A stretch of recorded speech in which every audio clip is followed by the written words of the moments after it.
नमस्कार। आप सभी का स्वागत है माई B21 यूट्यूब चैनल पर। दोस्तों, हम पढ़ रहे हैं क्लास 10th की मैथ्स प्रश्नावली 1 हमने शुरू कर ली थी। प्रीवियस क्लास में हमने प्रश्नावली 1 स्टार्ट कर दी थी और कुछ चीज़ें मैंने आपको पढ़ाई थी, जैसे अभाज्य गुणनखंड करना, एक उदाहरण मैंने आपको बताया था। इसके अलावा भी हमने बहुत सी चीज़ें सीख ली थी। ठीक है, अब आज गुणनखंड के बारे में मैंने आपको बता दिया है। लेकिन दोस्तों, अगर हमें हमारी मैथ्स को मजबूत करना है तो कुछ बेसिक चीज़ें हमें पता होने चाहिए। तो कुछ बेसिक चीज़ें अगर आपको पता है इनमें से, तो आप मेरे को कमेंट बॉक्स में बता सकते हैं, और नहीं पता है तो आज की क्लास में मैं 1 बाय 1 ये सारी चीज़ें आपके सामने एक्सप्लेन करने वाला हूँ। परिमेय संख्या के बारे में हम जानकारी प्राप्त करेंगे। क्लास 9th में हमें अच्छे से परिमेय संख्या के बारे में समझा दिया जाता है, कक्षा 8 में भी होती है, लेकिन अगर आपने ध्यान नहीं दिया है तो इस क्लास में आप बड़े अच्छे से इन चीज़ों को समझ सकते हैं। ये एक क्लास आपके मैं कोर्स में ऐड कर रहा हूँ, यूट्यूब पर भी ये क्लास लाइव रहेगी, वहाँ पर भी आप इसको देख सकते हैं। लेकिन ये कुछ चीज़ें होती है जो अपन छोटी क्लासों में अगर ध्यान नहीं देते हैं तो ये एक क्लास आपकी सारी चीज़ें क्या कर देगी, मजबूत कर देगी। बस आपको करना कुछ नहीं, इस क्लास को बड़े ध्यान से देखना है। दोस्तों, सबसे पहले हम परिमेय संख्या के बारे में बात करेंगे। परिमेय संख्या क्या होती है, इसकी परिभाषा क्या है, इसके उदाहरण क्या है। फिर हम बात करेंगे अपरिमेय संख्या के बारे में। आपकी जो कक्षा 10 की गणित की किताब है, इसमें से बोला जाता है कि सिद्ध कीजिए कि √2 अपरिमेय है, सिद्ध कीजिए कि √5 अपरिमेय है। तो ये सारी चीज़ें हम फिक्स करेंगे, सीखेंगे, और सीखने के बाद हम बड़े आराम से सिद्ध कर पाएंगे। इसके अलावा वास्तविक संख्याएं, आपकी पूरी प्रश्नावली वास्तविक संख्याओं पर आधारित है। तो क्या होती है वास्तविक संख्याएं, उनके बारे में जानकारी, कुछ एग्जाम्पल अपन ध्यान में रखेंगे। फिर भाज्य संख्या की बात करेंगे। भाज्य और अभाज्य संख्याओं के बारे में मैं ऐसा मानता हूँ आपको पता होना चाहिए।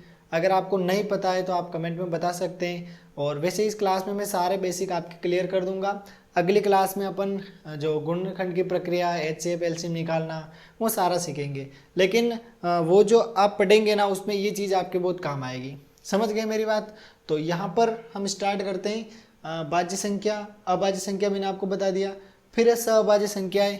जब आप किसी संख्या को अपरिमेय सिद्ध करते हैं तो सहभाज्य संख्याएं आती है, और उसके थ्रू हम इसको क्या सिद्ध कर पाते हैं, अपरिमेय सिद्ध कर पाते हैं। फिर अगला जो हमारा मोस्ट इंपॉर्टेंट टॉपिक रहने वाला है वो विभाजकता के नियम है। दोस्तों, भाजकता के नियम की मदद से हम क्या कर सकते हैं, बड़े आराम से अपना जो सारे कॉन्सेप्ट है वो क्लियर कर सकते हैं। जब भी हमें अभाज्य गुणनखंड करना है तो हम 2 का भाग देते हैं, फिर 3 का देके देखते हैं जा रहा है कि नहीं जा रहा है, 4 का देके देखते हैं जा रहा है कि नहीं जा रहा है। तो हमें बार बार ट्राई नहीं करना पड़ेगा, हम डायरेक्ट ही भाग देंगे और चला जाएगा पूरा पूरा। तो इसके लिए हमें भाजकता के नियम आने चाहिए। यदि हमें भाजकता के नियम अच्छे से आते हैं तो हम बड़ी जल्दी से HCF और LCM निकाल पाएंगे। तो दोस्तों, मैंने आज की क्लास का इंट्रोडक्शन आपको दे दिया है, 1 मिनट में रिवाइज करा देता हूँ।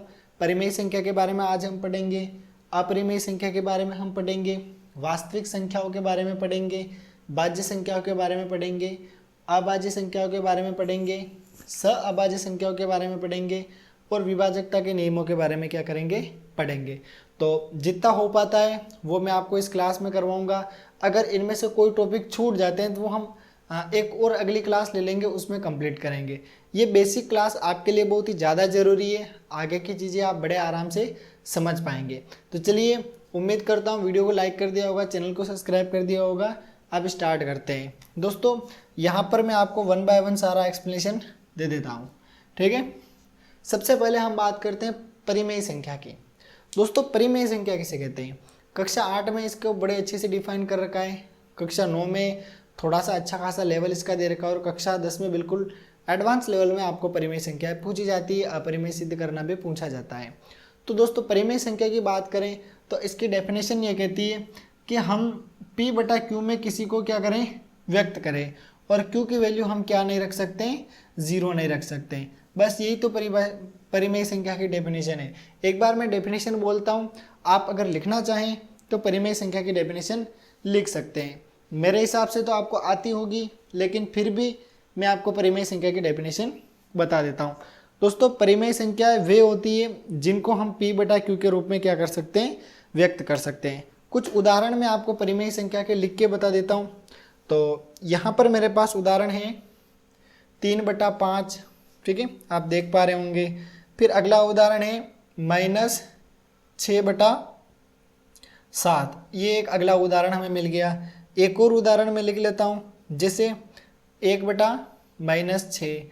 तो दोस्तों कुछ इस तरीके से हम परिमेय संख्या के उदाहरण लिख सकते हैं। यहाँ पर 3 उदाहरण मैंने आपको लिखवा दिए।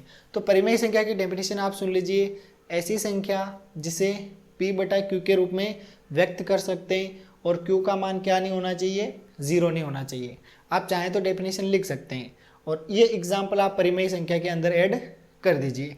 दोस्तों अब आपको किस तरीके से नोट्स बनाने, तो पहली बात ये कुछ इस तरीके से मैंने नोट्स बना रखे हैं क्लास 10th के लिए। तो अगर आप चाहें तो हमारी वेबसाइट से क्लास 10th का कोर्स जो है वो परचेज़ कर सकते हैं। उसमें आपको ये सारे नोट्स मिल जाएंगे, प्लस वीडियो क्लासेस सारी मिल जाएगी। टेस्ट सीरीज़ भी आपको वहाँ से अलग से मिलती है, इंपॉर्टेंट क्वेश्चन भी वहाँ पर आपको अलग से मिलते हैं। अगर आपने कोर्स ले रखा है, आप कोर्स में वीडियो देख रहे हैं, तो ये बड़ी अच्छी बात है। क्लियर? तो मैंने आपको बता दिया, नोट्स आपको अगर हैंड रिटन चाहिए तो आपको एज ए PDF मिल जाएंगे, नहीं तो आप वीडियो क्लास को देखकर भी साथ साथ उतार सकते हैं। अगर साथ साथ भी उतारना चाहे तो मैं आपको थोड़ा बहुत गाइड कर दूंगा। यहाँ पर मैं आपको थोड़ा बता देता हूँ, आइडिया दे देता हूँ। सबसे पहले आपको हेडिंग डालनी है परिमेय संख्या, फिर आपको परिमेय संख्या की डेफिनेशन लिखनी है, ऐसी संख्या जिसे p/q के रूप में व्यक्त किया जा सकता है और q का मान क्या नहीं हो, 0 नहीं हो। फिर आपको कुछ उदाहरण लिख लेने। इस तरीके से आप स्मार्ट नोट्स बना सकते हैं। फिर हम अगला जो टॉपिक है वो पढ़ते हैं अपरिमेय संख्या। तो ये अगर आप लिखना चाहें तो जल्दी से लिख लीजिए, फिर मैं अपरिमेय संख्या की डेफिनेशन बता देता हूँ। चलो यहीं पर लिख लेते हैं अपन, ठीक है, यहीं पर बना लेते हैं। लेकिन आप को नीचे इतना दिखेगा नहीं, तो एक बार आप लिख लीजिए ताकि मैं यहीं पर अगला जो कॉन्सेप्ट है वो समझा देता हूँ। तो चलिए मैं इसको मिटा देता हूँ, उम्मीद करता हूँ आपने लिख लिया होगा। ठीक है, चलो मिटा दूँ, यस। तो ये मैं इसको मिटा देता हूँ और अब हम अगला जो कॉन्सेप्ट है उसको पढ़ लेते हैं। दोस्तों अब हम पढ़ेंगे अपरिमेय संख्या के बारे में। दोस्तों परिमेय संख्या की डेफिनेशन क्या थी? परिमेय संख्या की डेफिनेशन ये थी कि ऐसी संख्या जिसे p/q के रूप में व्यक्त कर सकते हैं और q का मान क्या नहीं हो, 0 नहीं हो। लेकिन अपरिमेय संख्या की डेफिनेशन उल्टी हो जाएगी, ऐसी संख्या जिसे p/q के रूप में व्यक्त नहीं किया जा सकता, उसे क्या कहेंगे, अपरिमेय। तो यहाँ पर मैं इन शॉर्ट आपको समझा देता हूँ, ऐसी संख्या जिसे p/q के रूप में, q के रूप में व्यक्त नहीं किया जा सकता। आप भी इन शॉर्ट लिख सकते हैं, नहीं किया जा सकता, ठीक है। और यहाँ पर भी आप एक और कंडीशन ऐड कर दीजिए, q बराबर 0 हो नहीं हो इससे कोई मतलब नहीं है, क्योंकि हम p/q के रूप में व्यक्त कर ही नहीं सकेंगे, तो फिर वो काहे की परिमेय हुई, वो तो क्या हो जाएगी, अपरिमेय। अब अपरिमेय के उदाहरण बड़े आसान है, आपको आते हैं, मैं लिख देता हूँ फिर भी। √2, √3, √5, √7 और क्या आ जाएगा, √11 लिख देते हैं, √11।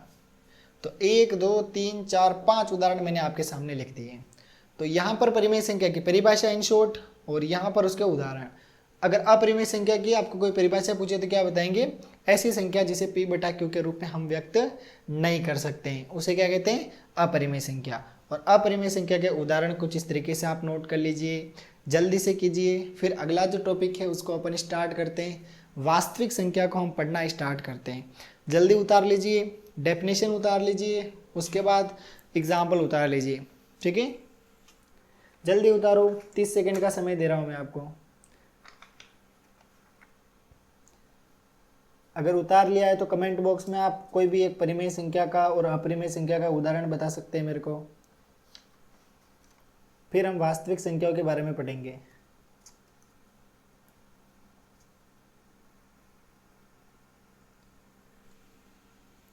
चलिए, उम्मीद करता हूँ उतार लिया होगा। अब हम वास्तविक संख्या के बारे में पढ़ लेते हैं। तो यहाँ पर ये मिटा रहा हूँ मैं, क्योंकि समझने का काम हम यहीं पे करेंगे। ओके, चलो अब मैं आपको क्या समझाता हूँ, अब मैं आपको समझाता हूँ वास्तविक संख्या। पहली बात आपको याद रखना है, वास्तविक संख्याओं को हम आर से दर्शाते हैं, और वास्तविक संख्याएं जो होती है उनका वर्ग जो होता है वो हमेशा धनात्मक होता है। क्या होता है? धनात्मक। एक वास्तविक संख्या का उदाहरण दिखा देता हूं मैं, एक उदाहरण यहाँ पर मैं लिख देता हूं, उदाहरण। तो मैं यहाँ पर एक उदाहरण लिखता हूँ 5, ठीक है। तो 5 को मैं क्या बोलूँगा? वास्तविक संख्या। क्यों? क्योंकि 5 का यदि मैं स्क्वायर करूँगा तो मेरे को उत्तर कितना मिलेगा? +25। तो कहने का मतलब 5 क्या है? 5 क्या है? वास्तविक संख्या है। क्या है दोस्तों? वास्तविक संख्या। ओके, तो समझ में आ गया होगा, छोटा सा मटेरियल समझा दिया मैंने। देखो, वास्तविक संख्या को आर से दिखाते हैं, और यदि वर्ग करेंगे तो अपन को कौन सी संख्या मिलेगी? धनात्मक संख्या। और यहाँ पर 5 का स्क्वायर किया, +25 मिल गया, और 5 क्या है बताओ? वास्तविक संख्या। एक और उदाहरण मैं आपको समझा देता हूँ।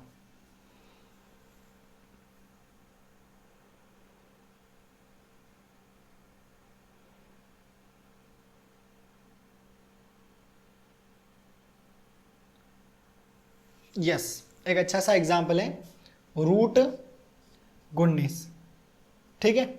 इसको भी मैं वास्तविक संख्या बोलूँगा। √19 क्या है? वास्तविक संख्या। कैसे? देखो, मेरे पास है √19, इसका मैं स्क्वायर करता हूँ, तो ये मैंने लिख दिया √19, और इसको कर दिया कोष्टक में बंद, और इसका कर दिया स्क्वायर। अब मेरे को बताओ, इस स्क्वायर से रूट कैंसिल हो जाता है? हाँ, हो जाता है। उत्तर क्या मिला अपन को? +19। तो आप बताइए कि √19 वास्तविक संख्या है या नहीं? तो √19 वास्तविक संख्या है। बिल्कुल इसी तरह आप लिख सकते हैं √3 भी वास्तविक संख्या है, क्योंकि आप √3 का क्या करेंगे दोस्तों? स्क्वायर करेंगे, तो स्क्वायर से रूट कैंसिल हो जाएगा, तो 3 × 3 कितना? सिर्फ 3 मिल जाएगा, प्लस का 3। तो इस तरीके से हम पता कर सकते हैं कोई भी संख्या वास्तविक है या नहीं। आप जल्दी से वास्तविक संख्याओं के कुछ उदाहरण भी उतार लीजिए, ताकि सारी चीज़ें आपको प्रॉपरली समझ में आती रहे। जल्दी से उतार लीजिए, और उतार लिया तो चैनल सब्सक्राइब कर लीजिए, बेल आइकन प्रेस कर दीजिए। वेबसाइट पर जाकर नोट्स आप परचेज कर सकते हैं। 20% का डिस्काउंट मैं आपको दे दूंगा। लाइव चैट में आप जुड़ जाना। वेबसाइट पर ऑप्शन दे रखा है लाइव चैट का होम पेज पे, वहाँ पर आप को मैसेज कर देना। 20% का डिस्काउंट मैं आपको कोर्स में दे दूंगा, और जो कोर्स से देख रहे हैं उनको तो परचेज करने की ज़रूरत ही नहीं है। चलो जल्दी से उतार लीजिए। उम्मीद करता हूँ उतार लिया होगा, और आप वीडियो रोक के भी उतार सकते हैं, क्योंकि टाइम बहुत ही ज़्यादा वेस्ट हो जाता है इसमें। तो मिटा देता हूँ इसको। यस, चलिए, ये मैंने वास्तविक संख्या आपको समझा दी है। दोस्तों, धीरे धीरे सारी चीज़ें अपन समझेंगे, क्योंकि बेसिक अच्छा करेंगे ना, तभी अपना काम होगा। अब अगला जो हमारा टॉपिक है वो है भाज्य संख्या। देखो, भाज्य संख्या क्या होती है? वे संख्या जिसमें एक दूसरा खुद, देखो, एक का भाग जाए, खुद का भाग जाए, और भी किसी का भाग जाए, उसे क्या कहेंगे? भाज्य संख्या। और वे संख्या है जिसमें एक का भाग जाए, और खुद का भाग जाए, और किसी और का भाग नहीं जाए, उसे क्या कहेंगे? अभाज्य। तो इसको तो हम कहेंगे दोस्तों भाज्य। क्या कहेंगे? भाज्य। और इसको हम कहेंगे अभाज्य। तो यहाँ पर आपको मेरी कॉन्सेप्ट समझ आ गई होगी। बड़ा आसान है। ऐसी संख्या जिसमें एक का भाग जाता हो, और खुद उसी संख्या का भाग जाता हो, और भी किसी का जा रहा है, तो भाज्य हो जाएगी। और एक का जा रहा है, खुद का जा रहा है, और भी किसी का नहीं जा रहा है, तो वो क्या हो जाएगी? अभाज्य। एक प्यारा सा उदाहरण मैं यहाँ पर लिख के आपको समझा देता हूँ। देखो, यहाँ पर एक संख्या अपन लेते हैं, जैसे मैंने लिया है 5। 5 में किसका भाग जाता है? एक का जाता है। एक का पावड़ा एक एकम एक, एक दूनी 2, एक तिया 3, एक चौके 4, एक पंजे 5। तो बिल्कुल 5 में एक का भाग जा रहा है, 5 का भी जा रहा है, हम बोल सकते हैं 5 एकम 5। तो यहाँ पर 5 का भाग भी जा रहा है। और भी किसी का भाग जा रहा है क्या? नहीं जा रहा है। तो 5 को मैं क्या बोलूँगा? अभाज्य। क्या बोलूँगा? अभाज्य। और भी किसी का नहीं जा रहा है ना। कंडीशन कौन सी बन रही है? देख लो, ये वाली। एक का जा रहा है, खुद का जा रहा है, लेकिन किसी और का भाग नहीं जा रहा है, क्या हो जाएगी? अभाज्य। एक और संख्या हम यहीं पर ले लेते हैं, जैसे मैं लिखता हूँ 16। यस, बताइए दोस्तों, 16 में किसका भाग जा रहा है? 16 में एक का जा रहा है, बिल्कुल 1 का भाग जा रहा है। 16 में 2 का जा रहा है, बिल्कुल 2 का भी जा रहा है। 16 में खुद का भी जा रहा है, खुद का भी जा रहा है। 16 में 4 का भी जा रहा है, जा रहा है। 16 में 8 का भी जा रहा है, जा रहा है। तो बिल्कुल 1 2 3 4 5 5 ऑप्शन मिल गए अपन को 16 के लिए। तो 16 को मैं क्या कह दूंगा, भाज्य। ठीक है, इसको हम ऐसे समझ सकते हैं, कंडीशन नंबर 1, कंडीशन नंबर 2 और कंडीशन नंबर 3। अगर किसी में भी 3 कंडीशन सही हो रही तो भाज्य होगी, और सिर्फ 2 ही कंडीशन हो रही है, तीसरी हो ही नहीं पा रही है, चौथी भी नहीं हो पा रही है, पांचवी भी नहीं हो पा रही है, तो उसे हम अभाज्य कहेंगे। समझ गए मेरी बात। एक और उदाहरण मैं आपको समझा देता हूँ, और 2 क्वेश्चन दूंगा, उनका आंसर आपको कमेंट बॉक्स में देना है। जिसे मैं आपको बोलता हूँ 10, बताइए 10 भाज्य है, अभाज्य। तो 10 भाज्य है। 10 भाज्य कैसे, क्योंकि 10 में 1 का भाग जा रहा है, यस। 10 में खुद का भाग भी जा रहा है, बिल्कुल खुद का भाग भी जा रहा है। 1 का जाएगा, खुद का जाएगा, और भी किसी का जाएगा, हाँ जाएगा। किसका जाएगा, 2 का जाएगा, और किसका जाएगा, 5 का जाएगा। तो बिल्कुल इस तरीके से 10 क्या हो जाएगा, बताओ, 10 हो जाएगा भाज्य संख्या। 10 क्या हो जाएगा, भाज्य संख्या। मैं यहाँ पर लिख देता हूँ, 10 क्या है, भाज्य। तो यहाँ पर कमेंट बॉक्स में आपको एक काम करना है, आप कोर्स में भी आपको अलग से कमेंट बॉक्स मिलता है, और वेबसाइट पर भी आप यूट्यूब पर भी आपको कमेंट बॉक्स मिलता है। तो यहाँ पर कुछ एग्जाम्पल लिख रहा हूँ। मैं ऐसा मानता हूँ कि आप 100% कन्फ्यूज़ होंगे, और अगर आप कन्फ्यूज़ नहीं होते, आपके दिमाग में सारे कॉन्सेप्ट क्लियर है, तो आप मेरे क्वेश्चन का जवाब देना। आपको ये बताना है कि एक जो है ये भाज्य है या अभाज्य। ठीक है, भाज्य या अभाज्य, इसका उत्तर मेरे को देना है। फिर आप मेरे को बताएंगे 2 4 5 8 10 11 13 20 और 22। इन सारी संख्याओं में जो भाज्य है उनको एक साथ लिखना है, अभाज्य है उनको एक साथ लिखना है। तो मैं यहाँ पर लिख देता हूँ भाज्य और अभाज्य, भाज्य और अभाज्य को अलग करें, अलग करें। ठीक है, ये प्रश्न आप नोट कर लीजिए, नहीं तो आप अभी वीडियो रोककर इसका आंसर दे दीजिए कि इनमें से कौन कौन सी संख्या ऐसी है जो भाज्य है और कौन कौन सी संख्या है जो अभाज्य है। ये क्वेश्चन कंफ्यूज करेगा आपको। अगर आप बिल्कुल सही करते हैं तो आप बधाई के पात्र हैं, अगर सही नहीं कर पाते हैं तो नेक्स्ट वीडियो या नेक्स्ट क्लास में मैं इसका सॉल्यूशन आपको बता दूंगा। ओके, तो यहाँ पर हमने क्या क्या पढ़ लिया अभी तक। हमने परिमेय संख्या के बारे में पढ़ लिया। ऐसी संख्या जिसे p बटा q के रूप में व्यक्त करते हैं उसे क्या कहते हैं, परिमेय संख्या। परिमेय संख्या की बात करें तो q बराबर क्या नहीं होना चाहिए, 0 नहीं होना चाहिए। फिर हमने बात की अपरिमेय संख्या के बारे में। अपरिमेय संख्या ऐसी संख्या जैसे p बटा q के रूप में व्यक्त नहीं कर सकते, तो वो क्या हो जाएगी, अपरिमेय संख्या। और यहाँ पर वास्तविक संख्या को r से दर्शाते हैं, और वास्तविक संख्या वो होती है जिसका वर्ग हमेशा क्या मिले अपन को, धनात्मक मिले। इसके अलावा भाज्य संख्या के बारे में मैंने बता दिया, ऐसी संख्या जिसमें 1 का भाग जाए, खुद का भाग जाए, उसके अलावा भी अगर किसी का जाता है तो भाज्य, और 1 का जाए, खुद का जाए और किसी का नहीं जाए उसे क्या कहेंगे, अभाज्य। कुछ क्वेश्चन मैंने आपको दे दिए, उम्मीद करता हूँ उन क्वेश्चन को आप सोल्व कर लेंगे। अब हम पढ़ेंगे अभाज्य संख्या। तो यहाँ पर एक बार मैं मिटा दूँ जो चीज़ें मैंने एक्स्ट्रा लिखी उनको, तो कि आपको समझ में आता रहे। तो यहाँ पर ये आप जल्दी से उतार लीजिए, एक बार वीडियो रोक के आप जल्दी से उतार लीजिए। मैं मिटा रहा हूँ, 1 2 3, यस। चलिए, क्वेश्चन भी आपने उतार लिया होगा और कमेंट में आंसर भी कर दिया होगा। ठीक है, आंसर करके आप बता सकते हैं आप कितने टैलेंट है। चलिए, अगला क्वेश्चन है सह अभाज्य। अगला प्रश्न क्या है, सह अभाज्य। सह अभाज्य में होता है युग्म। क्या होता है, युग्म। जोड़े देखे होंगे, जैसे शादियों में पति पत्नी के जोड़े होते हैं, होते कि नहीं होते। और अगरबत्ती में भी आप 2 अगरबत्ती एक साथ लगाते हैं तो अगरबत्ती का जोड़ा हो गया।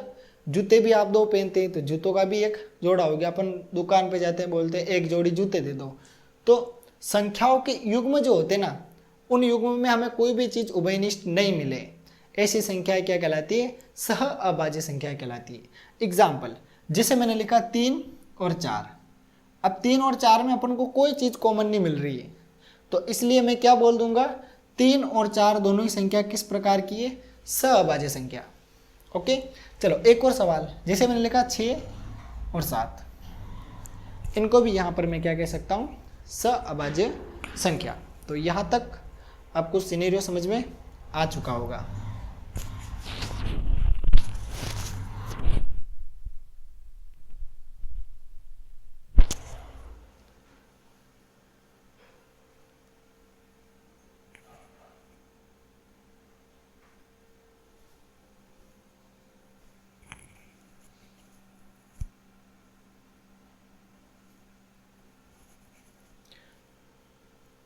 तो यहाँ पर एक और एग्जाम्पल मैं आपको लिख के बता देता हूँ, जैसे 10 और 10 के बाद 11, इनको भी अपन क्या बोल देंगे?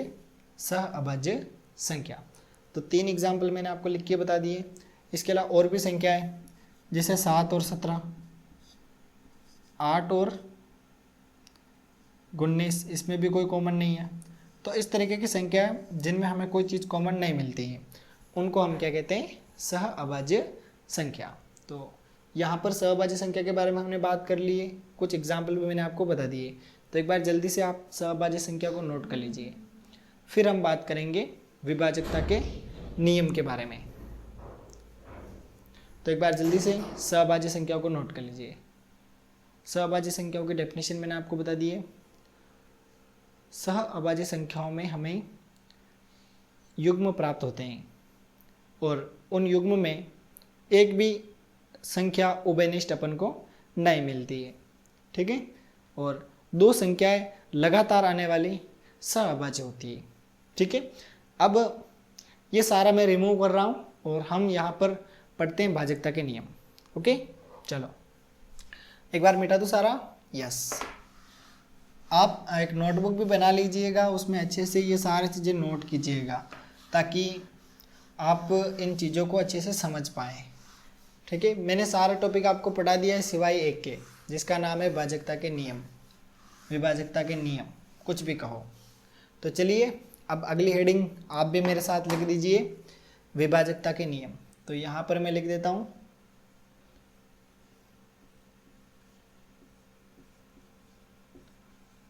विभाजकता के नियम। किसके नियम? विभाजकता के नियम। दोस्तों विभाजकता के नियम की बात करें तो बहुत सारे विभाजकता के नियम होते हैं। हम कुछ ही विभाजकता के नियम पढ़ेंगे जो हमारे काम के हैं, ठीक है।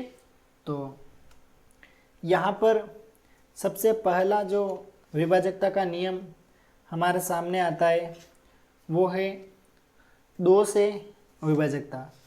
तो सबसे पहले हम पढ़ेंगे 2 से विभाजकता। तो यहाँ पर आप अगली हेडिंग लिखिए 2 से विभाजकता। 2 से विभाजकता। किससे विभाजकता? 2 से विभाजकता। 2 से विभाजकता की बात करें तो इसमें सीधा सा नियम है, जो इकाई का अंक होता है, कोई भी संख्या है उसमें इकाई का अंक हो ना, वो सम होना चाहिए। कैसा होना चाहिए? सम होना चाहिए। सम कैसे तो मैं आपको समझाऊं। सम संख्या यानी जैसे 2 हो गया, 4 हो गया, 6 हो गया, 8 हो गया या फिर 0 हो गया। अगर इनमें से कोई भी नंबर आपको मिलता है तो उसमें 2 का भाग जाता है। जैसे मैंने लिखा 16, ठीक है, तो लास्ट में देखो कितना है? 6, तो इसमें 2 का भाग पूरा पूरा जाएगा। अगर आपको भरोसा नहीं है तो देख लो भाई, 2 का पावड़ा कितनी बार बोलेंगे? 8 बार बोलेंगे, कितना आएगा? 16। देखो पूरा पूरा भाग चला गया। जब भी पूरा भाग जाता है यहाँ लड्डू आ जाता है और पॉइंट नहीं लगता है, ऐसे याद रखना, ठीक है। चलो एक और संख्या ट्राई करते हैं। जैसे मैंने लिखा 40, ठीक है। अब 40 2 से विभाजित है या नहीं बताओ?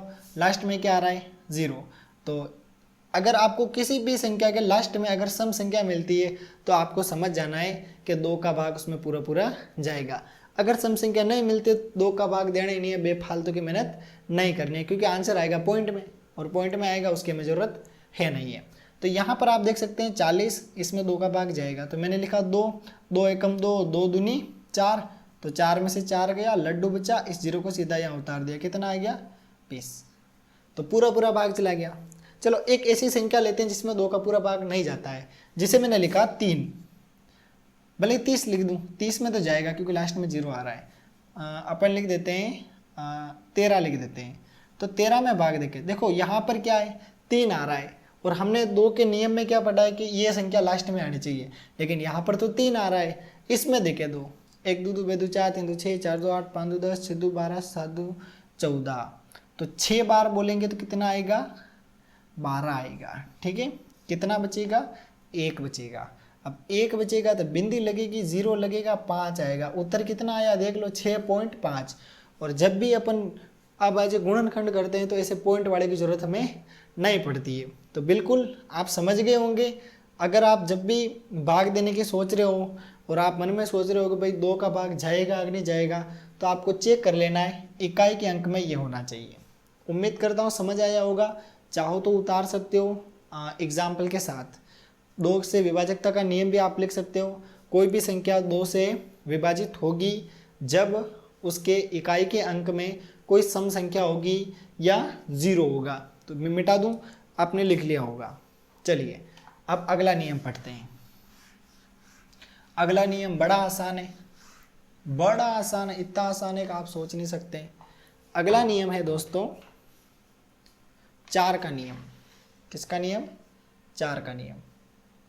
4 का नियम पढ़ते हैं। 4 का नियम ये कहता है कि अंतिम 2 अंक कितने, अंतिम 2 अंक, बस इतना सा काम करना है। अंतिम 2 अंक में अगर 4 का पूरा भाग जा रहा है तो क्या होगा, उसमें संख्या में भी 4 का पूरा भाग जाएगा। जैसे एग्जाम्पल के लिए मैं लिखता हूँ 516। अब मेरे को पता करना है कि इस संख्या में 4 का भाग जा रहा है कि नहीं जा रहा है। तो अंतिम 2 अंक इकाई और दहाई। तो अब 16 में भाग जा रहा है कि नहीं जा रहा है मैं ये देख लूँगा। अगर 16 में 4 का भाग चला जाता है तो 516 में भी 4 का भाग चला जाएगा। देखते हैं 4 का पावड़ा बोलो 16 कब आता है। 4 एकम 4, 4 दूनी 8, 4 तिया 12, 4 चौके 16। तो बिल्कुल इस तरीके से 4 का पावड़ा 4 बार बोलेंगे तो 16 आएगा। अब 516 में भी देख लेते हैं। ये लिखा 4, ठीक है। अब मेरे को बताओ इधर कितना 5, एक बार जाएगा, ठीक है। कितना आएगा 4, कितना बचेगा 1। इसको बुलाएंगे, बुला लिया। कितनी बार 2 बार। कितना आएगा बताओ 8 आएगा। 9 10 11 3 बचेगा, इसको बुला देंगे। बोलो पावड़ा 9 बार कितना उत्तर आया 129, ठीक है। नहीं 118 आएगा ना, 118 28 आएगा, ठीक है। तो बिल्कुल इस तरीके से आपको जो आंसर है वो मिल जाएंगे। समझ गए मेरी बात कि नहीं समझे।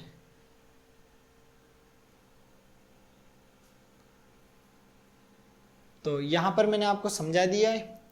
कुछ इस तरीके से आप ये जो काम है इसको कर सकते हैं। दोस्तों यहाँ पर मेरे को गड़बड़ लग रही है, भाग में मेरे से गड़बड़ हो जाती है, तो एक बार दोबारा इसको ट्राई करते हैं। देखो यहाँ पर दोबारा मैं लिखता हूँ। ये मेरे साथ कई बार हो चुका है क्योंकि अभी ये गणित पढ़ाना स्टार्ट किया है ना ऑनलाइन, और ये पिछले साल पढ़ाई थी, इस साल की अभी स्टार्ट की है, तो कहीं कहीं गड़बड़ हो जाती है। देखो दोबारा ट्राई करते हैं। जैसे 4 का पावड़ा बोलेंगे एक बार तो कितना आएगा 4, 1 बचेगा, 1 11 हो जाएगा। 2 बार, ठीक है। और यहाँ पर अब अपन क्या करेंगे बताओ 8 उतारेंगे, कितना बचेगा 3, फिर बचेगा 6। तो यहाँ पर आपने कितना लिख दिया 36 लिख दिया।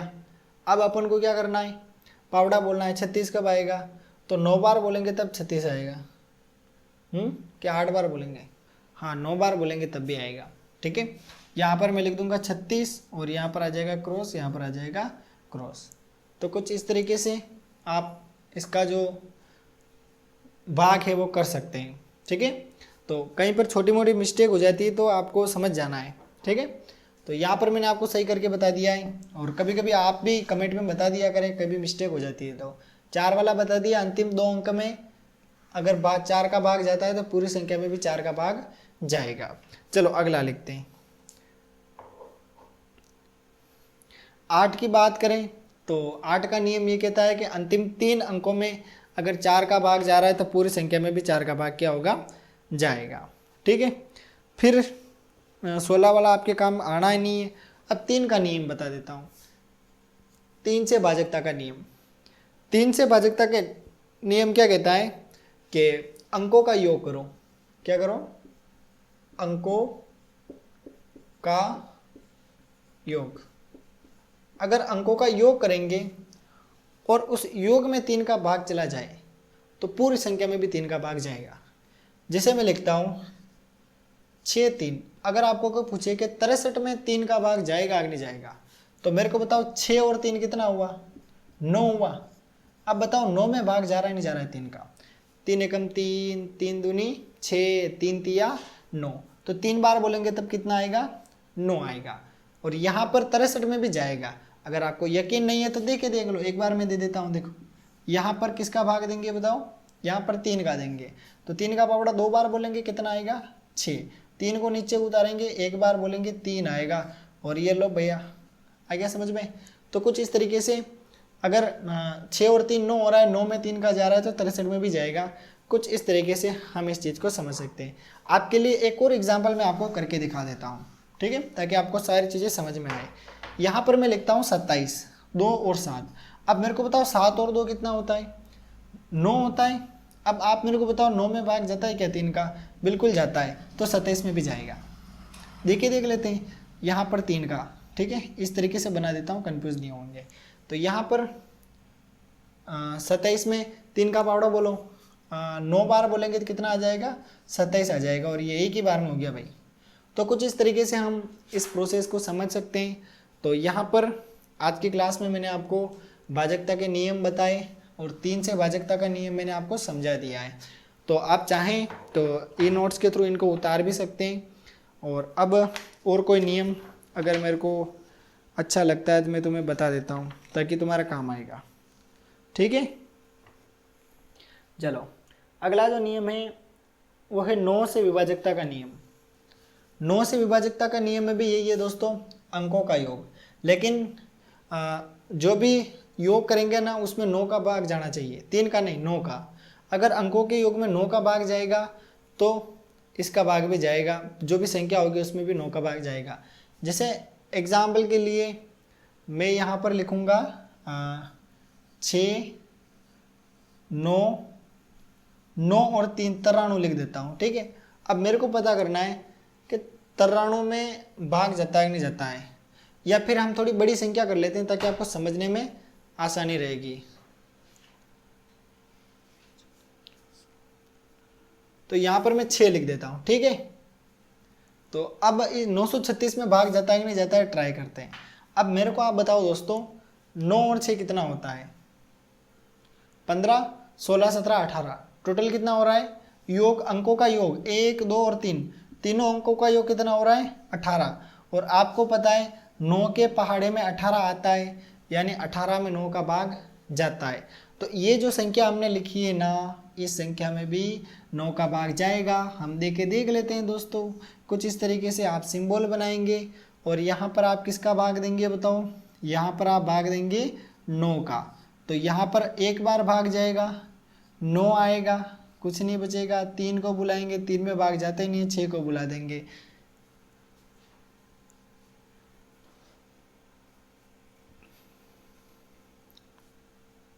तो यहाँ पर 4 बार हम टेबल बोलेंगे तो कितना आ जाएगा, 36 आ जाएगा, कुछ नहीं बचेगा। तो यहाँ पर आप देख सकते हैं पूरा पूरा भाग चला जाएगा। तो यहाँ पर मैंने 9 का नियम भी आपको बता दिया है और एक 6 वाला भी मैं आपको समझा देता हूँ, 6 से भाजकता का नियम। ठीक है, 6 का नियम दोस्तों ये होता है कि यदि कोई संख्या, यहीं पे लिख देता हूँ 6 से विभाजकता, अगर 6 से विभाजकता हमें चेक करनी है तो हमें उस संख्या में देखना है कि सबसे पहले आपको ये चेक कर लेना है कि उस संख्या में 2 वाला नियम लग रहा है नहीं लग रहा है, फिर आपको देखना है 3 वाला नियम लग रहा है नहीं लग रहा है। अगर ये दोनों नियम लग जाते हैं तो उसमें 6 का नियम भी क्या होगा, लग जाएगा। तो ये बात आप ध्यान रखिएगा। एग्जाम्पल के लिए आप बहुत सी संख्याएं ट्राई कर सकते हैं जिसमें आपको आंसर मिलेंगे। एक और काम का नियम मैं आपको बता देता हूँ, 5 से विभाजकता। 5 से विभाजकता बहुत आसान है दोस्तों। 5 से विभाजकता, इसमें अगर किसी संख्या का इकाई का अंक या तो 0 मिले या कितना मिले 5, ऐसी कंडीशन में क्या होगा दोस्तों, ऐसी कंडीशन में वो संख्या किससे विभाजित होगी, 5 से भी विभाजित होगी। जैसे एग्जाम्पल के लिए मैंने लिखा 50 और मैंने लिखा 55, इन दोनों ही संख्याओं में किसका भाग जाएगा, 5 का भाग जाएगा। तो 5 एकम 5, 5 लिख दिया, 0 सीधा चला जाएगा, ये आ गया 10। और यहाँ पर आप देख सकते हैं 55, इसमें भी यहाँ पर 5 का भाग मैं अलग से दे के दिखा देता हूँ। ये मैंने लिखा है 55, तो इसमें कुछ इस तरीके से 5 का भाग देंगे, 11 आएगा। तो कुछ इस तरीके से कर सकते हैं। शॉर्ट में मैं भाग दे रहा हूँ, आपको समझ में आ जाना चाहिए। और भाग तो इस आपको आता होगा ऐसी मैं उम्मीद करता हूँ। गलतियाँ तो सबसे होती है छोटी मोटी, लेकिन समय के साथ उसमें हमें सुधार करना चाहिए। तो भाजकता के नियम लगभग मैंने आपको समझा दिए।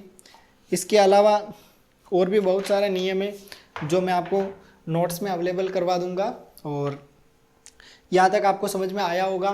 दोस्तों अगर आप कहेंगे तो मैं आपके लिए आज जो भी पढ़ाया उसकी एक प्रैक्टिस क्लास रखूँगा, कुछ क्वेश्चन लेके आऊँगा और हम मिलके सोल्व करेंगे।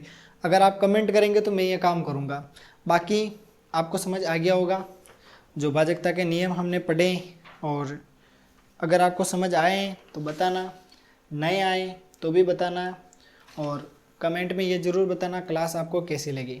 ठीक है, तो उम्मीद करता हूँ आज की क्लास आपको अच्छी लगी होगी और कुछ कमियाँ भी आपको दिखी होगी, लेकिन समय के साथ इन कमियों को हम दूर करने का प्रयास करेंगे। मिलेंगे किसी नेक्स्ट वीडियो में, तब तक के लिए बाय बाय।